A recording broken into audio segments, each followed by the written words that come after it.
It's the President's Day weekend on Valentine's Day 4-day weekend, and nothing says I love you more to cinemagoers than Marvel's Captain America, Brave New World, and Sony Shark Studio Canal's Paddington in Peru. But it's President's Day weekend too, so think Captain America to fill that spot. And on Monday, with 24% of K-12 schools closed, look for Paddington in Peru to pick up some traction too. The $180 million budgeted Captain America, Brave New World, set after the action of the Disney Plus Marvel series, The Falcon and the Winter Soldier, when Anthony Mackie's Sam Wilson picks up the shield left behind by Steve Rogers, will be a more grounded political thriller title, such as 2014's Captain America, Winter Soldier, which opened 3-day US $95 million, than anything multiverse related. So, it's going to open domestically $80 million over 3 days, $94 million over 4 days, and worldwide $190 million in all markets, including China, on the same day. The big selling points? Red Hulk and Mackie's big screen debut as Captain America. Brave New World finally opens after production was halted and restarted due to the strikes. Originally, the movie directed by Julius Ona, The Cloverfield Paradox, was to open summer 2024 on May 3rd before being pushed to July 26, 2025, and then finally to this weekend. There were reshoots, though nothing out of the ordinary for a Marvel Cinematic Universe movie. We here. Now, pre-sales for Captain America. Brave New World are 10 to 15% behind 2023's Ant-Man and the Wasp, Quantumania, $106.1 million, but 40% ahead of 2021's Eternals, $71.2 million, and advanced ticket sales are on track to reach $20 million by Friday. The U.S. previews begin at 2 p.m. Thursday on the movie, which has an A-list cast that includes Harrison Ford, Danny Ramirez, Tim Blake Nelson, Johannes Haukur Johannesson, and Giancarlo Esposito. The movie is playing in 4,100 theaters, all of them premium large format and IMAX, and is targeting primarily males and boy-dense families. Brave New World opens internationally on Wednesday in major markets like France, Korea, and Italy, and then on Thursday in Germany, Brazil, Australia, and Mexico, before the UK, China, Spain, and Japan join the fray on Friday. Eyes are on international opening of $110 million. The international opening estimates of Captain America, Brave New World include around $20 million from China, though that market is not to be forecast. It's not merely due to the ongoing flagging of interest in Hollywood films over the past couple of years, but due to an unprecedented phenomenon.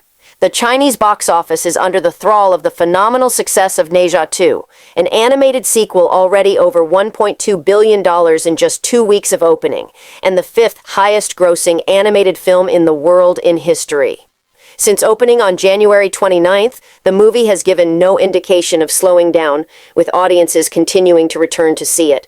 Though some of the audiences might choose to watch the latest installment of the Marvel franchise, Ne Zha 2 is a force to be reckoned with.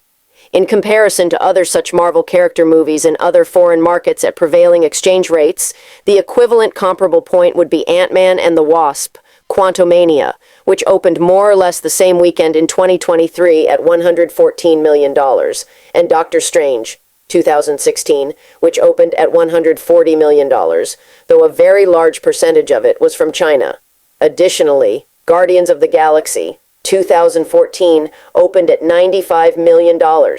Captain America, The Winter Soldier, 2014, at $111 million, and Thor, The Dark World, 2013, at $112 million.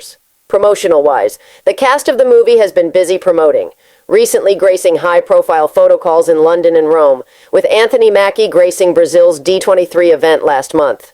This evening is the Hollywood premiere of much-awaited Brave New World. Although the film has not officially been given a Rotten Tomatoes critics score, preliminary buzz has exhibitors expecting high performance. In contrast to its domestic release strategy, where it will open directly to Peacock, Universal is going for wide theatrical release of Bridget Jones. Mad about the boy internationally. Just ahead of Valentine's Day, the film's release begins on Wednesday, making it an effective counter-programming choice to Captain America. Brave New World, as the Renee Zellweger headlined 4th installment, is seeking mostly female viewers. Overall, the film opens in 70 markets this weekend, covering 83% of its international territory, including key markets like the UK, Australia, Spain, the Netherlands, and Mexico. Furthermore, France will get a release through Studio Canal.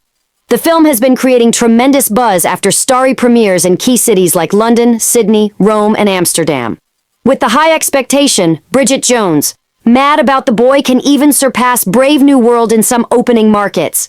Meanwhile, Sony is opening the international cut of Paddington in Peru, Studio Canal's $90 million third entry in the franchise. The movie already has raked in a healthy $104 million globally, with $44.7 million of that coming in the UK alone. Sony's offshore markets contributed another $19 million. As it goes for mothers and younger kids, the movie is projected to take in a healthy $15 million to $17 million in the 4-day weekend.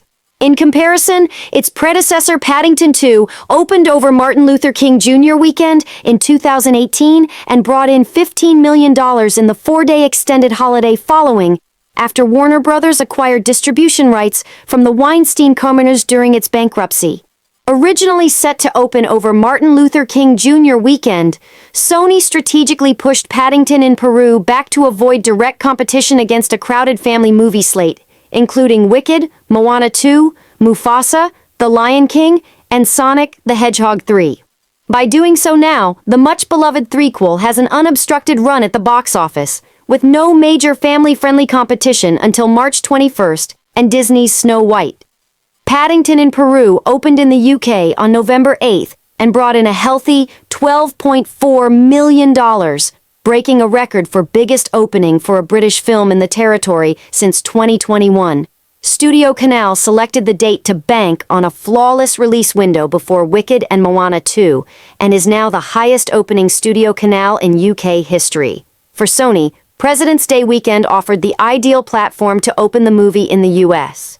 Preview shows start at 2 p.m. on Thursday in about 3,000 theaters, and the movie expands to 3,700 locations in the U.S. by Friday. Early reaction has been universal, with Paddington in Peru earning a great 93% certified fresh approval on Rotten Tomatoes, further establishing its appeal to audiences and critics alike.